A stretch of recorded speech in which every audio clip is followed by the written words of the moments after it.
தொடர்ந்து காய்ச்சல், சளி அடிக்கடி வந்து ஏதோ ஒரு டயர்ட்னஸ் வந்து இருக்கு அப்படின்னா, நல்லா ஒரு கைப்பிடி அளவுக்கு துளசி, அது கூட வந்து ஒரு 4, 5 மிளகு.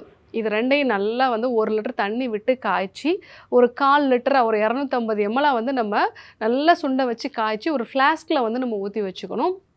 ஒரு 50 எம்எல் ஒரு 3 மணி நேரத்துக்கு ஒரு முறை வந்து நம்ம குடிச்சிட்டே வந்தோம் அப்படின்னாலே, காய்ச்சலோட அளவு கொஞ்சம் கொஞ்சமா வந்து நமக்கு குறைய ஆரம்பிக்கும். அதேபோல தொடர்ந்து சளி பிடிக்குது, உடம்பு முழுவதுமா வலி இருக்குன்னு சொல்றவங்க, துளசிய வந்து ஆவி பிடிக்கலாம். இதய சம்பந்தமான பிரச்சனை இருக்கிறவங்க, அதுக்காக நான் மாத்திரைகள் சாப்பிட்டுட்டு இருக்கேன் அப்படின்னு சொல்றவங்க, இந்த ஒரு கஷாயத்த ரெகுலரா வந்து எடுத்துக்கலாம். நீங்க எடுத்துட்டு இருக்க மாத்திரைகளோட சேர்த்தே இத எடுத்துக்கும் பொழுது, இதயத்தினுடைய செயல்பாடுகள்ல நல்ல ஒரு மாற்றம் வந்து இருக்கும்.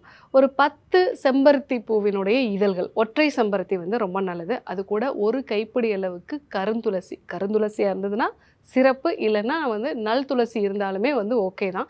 ஸோ இது கூட வந்து ஒரு 4, 5 மிளகு சேர்த்து நல்லா நீங்க வந்து 2 டம்ளர் தண்ணி விட்டு 1 டம்ளரா காய்ச்சி வடிகட்டி ரெகுலரா வந்து நம்ம எடுத்துக்கலாம். இந்த மாதிரி வந்து ஒரு 6 மாசம் வந்து நம்ம எடுத்துக்கிட்டோம் அப்படின்னா, இதயத்தினுடைய செயல்பாடுகள்ல நல்ல ஒரு மாற்றம் இருக்கும். நம்ம எல்லாருக்குமே தெரியும். மன அழுத்தம் இருக்கிறவங்களுக்கு இதய நோய்கள் ரொம்ப சீக்கிரமா வந்து வரும். செம்பருத்தி அப்படிங்கிறது இந்த இதய தசைகள வந்து பலப்படுத்தக்கூடியது.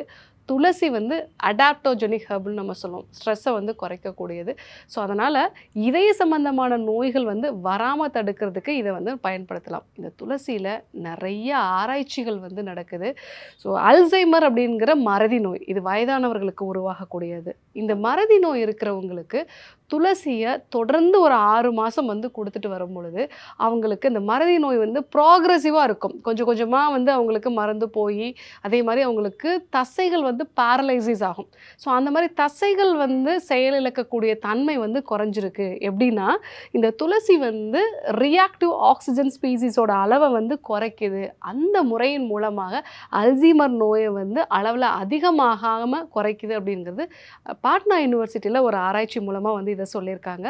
ஸோ, நம்ம துளசிய வயதானவர்களுக்கும் வந்து தொடர்ந்து குடுக்கலாம்.